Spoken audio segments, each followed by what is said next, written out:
boys, welcome back. Today we're going to be discussing the Nissan Skyline GTR R34 versus the Toyota Supra. The R34 is iconic, and it's known for its high performance and stylish looks. But we got the Supra MK4, and it falls alongside of this popularity train. Today, we're going to determine which car is truly better, but we also have to take into consideration why they were created and their strengths. Without further ado, let's get right into it. Before we start this comparison, we need to take it back a notch and see why these cars were actually created. The Nissan Skyline GTR was made for track races. The Nissan Skyline GTR was made for track races. They were getting clapped up by other people that were on their own turf. If you've ever watched Initial D, you will know losing on your own course is not something to be proud of. So this big brain Japanese boy slapped together some of this and a little bit of that and a little bit of that, and voila, the first ever Nissan Skyline GTR. I mean, it looks kind of like a muscle car, except it's teeny tiny. Turns out this sucker was absolutely wrecking they road races, competing with the big dogs of the time: BMW, Ford, and Alfa Romeo. That's a weird name, bro. I ain't never heard of no. It had 160 horsepower and was big, but it wasn't big enough. So they came out with this guy, which is another teeny tiny little challenge. This guy was basically a better version of the other guy, but its level of power, it was the same. Now we're stepping into the big leagues with the R31. It's a race car that's stuffed into this weird-looking sedan body. But an important thing to note is that it doesn't have a GTR badge, making it not a GTR. It's time to enter the top dogs of the GTR society. Introducing R32!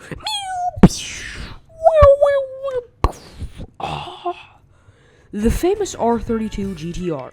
The best looking GTR in existence. This thing tops the style list with more style than me in some sunglasses dripping it down the road. And if you don't know, your boy is the drip king. Okay. Oh no, there's a car! There's a car! Yes, don't be suspicious. Oh. The R32 was devastating to Alfa Romeo. I mean, it won every race it went to for 4 big smacking years, and it won with style. Now that they had this stylish car with this stylish horsepower, the only thing left to do was to make it better with the R33. They decided to build off of it and work on its flaws. R32 had horrible understeer and those doo-doo aerodynamics. And on top of it all, the R33 absolutely demolished, I mean stuffed the R32's track time in a hole. It beat it by 20 seconds. 20 seconds! But here comes the star of the show, Big Dog R34.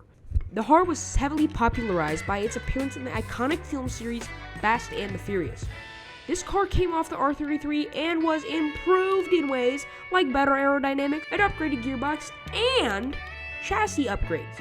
Although its lap time only improved by a second from the R33. V-Spec R34 could reach a whopping 165 miles per hour.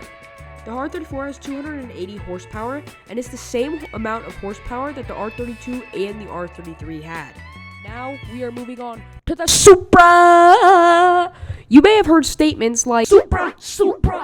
Is that a Supra? Holy cheese, it's a Supra! The first Toyota Supra was made in 1978. It was a spin-off of the second generation Toyota Celica. Originally, it was named the Toyota Celica Supra. It was made to compete with the competitors on the track, in particular the Datsun Z. It's now known as Nissan. It is also the first car to have a full-blown navigation system. Its top speed was 115 miles per hour. Even though it was competing with the Datsun Z was still faster. Next up, you're here with the Toyota Supra A60. It was redesigned but still based on the Celica model. its engine was upgraded and pumped out 145 horsepower. Throughout production, they continued to upgrade it, and by the end of it, it had a 20 horsepower difference. 20 big smacking horsepowers! And it was way quicker than the first generation. This car did end up winning the Import Car of the Year by Motor Trend due to its popularity and success. Now we're getting into the big dogs with the A70. This is the first Supra to have a supercharged engine and pumped out a monstrous 230 horsepower. What the heck is a horsepower? 230 horsepower. Okay, it's time to get serious. Let's get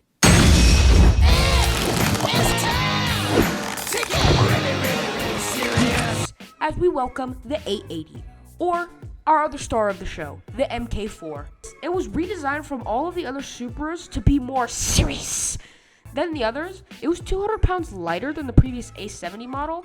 When it first came out, it had a 2JZ GE engine, which if you don't know, is the non-turbocharged 2JZ, producing 220 horsepower. But if you chose the Japanese model, you would get a twin-turbo engine, giving over 270 horsepower. But if you were looking at the export model, you got 320 horses in your car. 320 horses. The Supra's top speed is 10 miles an hour lower than the Skyline, leaving you at 155 miles per hour. The Supercharged has a 6-speed manual. If you stuck with the regular 2JZ GE engine, you only got a 5-speed manual. So if you ever think about buying a Supra, watch out for that 5-speed manual. Okay, so now we know a little bit about where these cars came from and a little bit about them. Let's dive into some other important factors though. To start things off, the R34 Skyline is illegal in the States at the time of recording this video. But in 2024, the R34 Skyline will be street legal. The Supra MK4 is legal in the States, but the only model that's not legal is the 1994 model. This particular model had reliability and functionality issues, so you wouldn't want it anyway. The R34 V-Spec Skyline is about $140,000 to $165,000. The Supra with the turbo, on the other hand, can be obtained for about $90,000 to $130. $130. Dang, boy, that's a cheap Supra. $90,000 to $130,000. If you were to get the naturally aspirated non-supercharged engine, you could get them for under $60,000. The R34 weighs nearly 3,500 pounds, and the Supra weighs just over that. The R34 Skyline gets up to 60 miles per hour, a whole big second faster than the Supra at 3.3 seconds. The Supra needs 4.36 seconds stock. The Supra is really good on the drag strip when modified. The R34, I would say, peaks in track races. Both of these cars appeared in the iconic Fast and the Furious franchise, making them popular. The MK4 Supra ranked as number 4 most iconic movie car of all time on this article. I mean, it's true. All the kids are always talking about the Supra these days. I can't scroll through YouTube Shorts without seeing a Supra 3 videos in. But the R34 got its style. It's got the beautiful purr of an RB26 engine.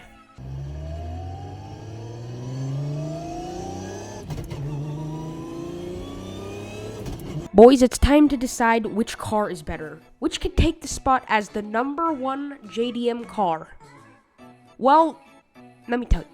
The Silva S15 already has that spot, and then the R33 and the R32 tie for second place. And in third, we got the S13. Don't even get me started on the S13. And then, fourth place is the 180SX. And then the spot under that for fifth is what these two guys are competing for. That's just in my opinion, though. Now, I personally am going to roll with the R34 as the winner. I mean, it really depends on what purpose you're using them would be, because the R34, I would say, is a good race car, while the Supra is more of a street car. I mean, you could mod any car to do anything. Heck, I could go take my 2009 Ford Focus and completely spec it out to drift. We're talking drivetrain swapped, engine swap, new transmission, new tires, new suspension, all that stuff. I tried to take the muffler off and install an underglow kit, but Dad said no.